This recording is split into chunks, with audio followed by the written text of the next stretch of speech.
Hello everyone and welcome back to the 3T Path channel. My name is Giridhari and today I want to read a beautiful verse from Bhagavad Gita, verse 10 of chapter 6, where Krishna teaches us how to become free of attachments. What should we do? What should we focus our mind on so that we're not weighed down by superficial material attachments? Why do we talk about attachments? What's the problem with attachments?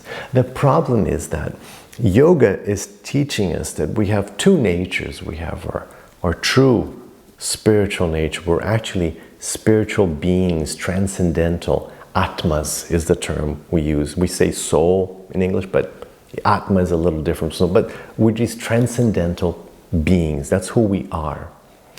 But now we are immersed in this other energy of God, which is called prakriti, which is matter. So matter and spirit.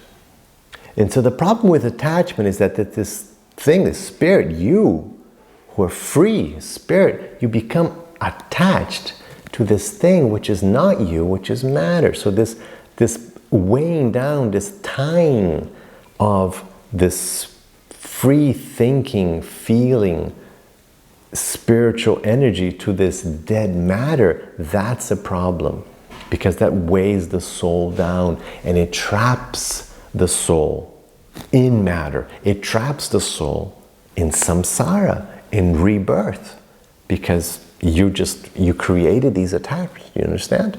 So there's always this big topic in all the traditions, from Buddhism to yoga, all the Eastern traditions, like how to get out of matter. Well, no attachments, because the attachments will literally, like, you will be holding on to matter, so you can't get out of matter because you're the one holding on to it, right? So how do we do it? So let me read this first for you. I'll read the Sanskrit first and then the translation. So this is how it goes.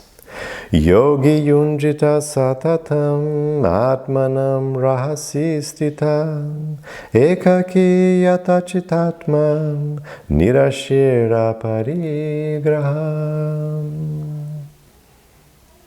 Translation.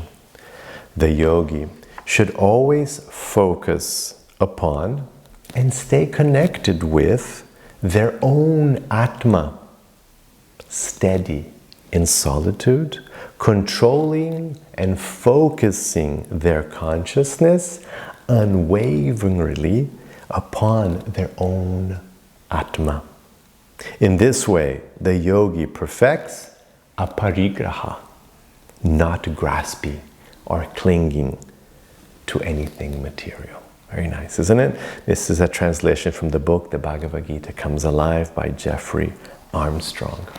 So aparigraha, which you probably recognize the word if you're a Yoga Sutra fan, so you've seen that word in the Yama Niyama section of the Yoga Sutras. So aparigraha, this grasping, that's what it is, grasping things. That's what detachment is, grasp. So you don't want to grasp things because you're trying to get out of it, right?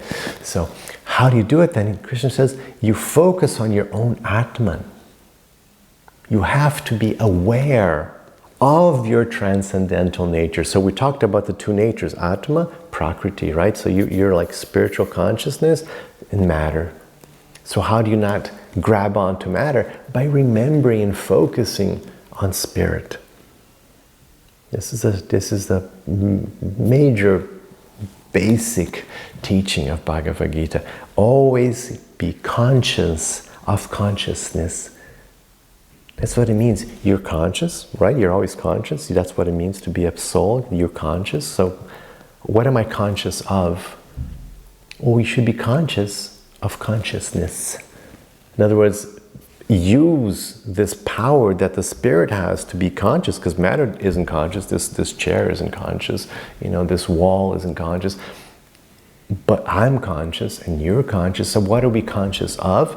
So then you keep your consciousness on something spiritual. You remember that you are Atma. And of course, in the more advanced stages of Bhagavad Gita, Krishna is going to say, and then being aware of yourself as an Atma, then be aware of me, Paramatma.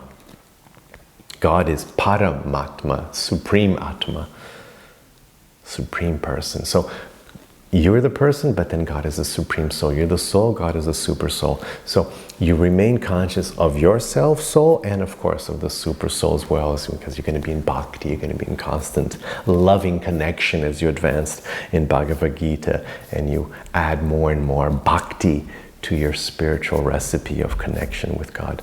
So bhakti. So you have to be conscious of that.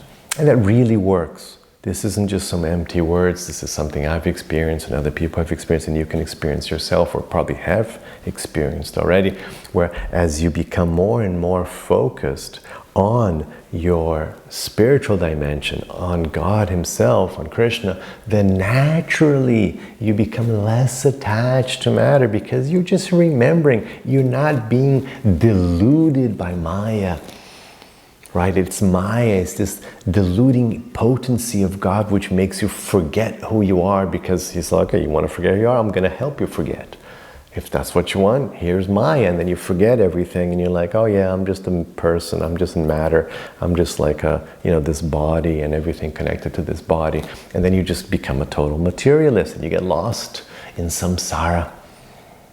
But as you become more and more spiritual, as you awaken, then you become more and more aware of your atma self. It's called atma realization.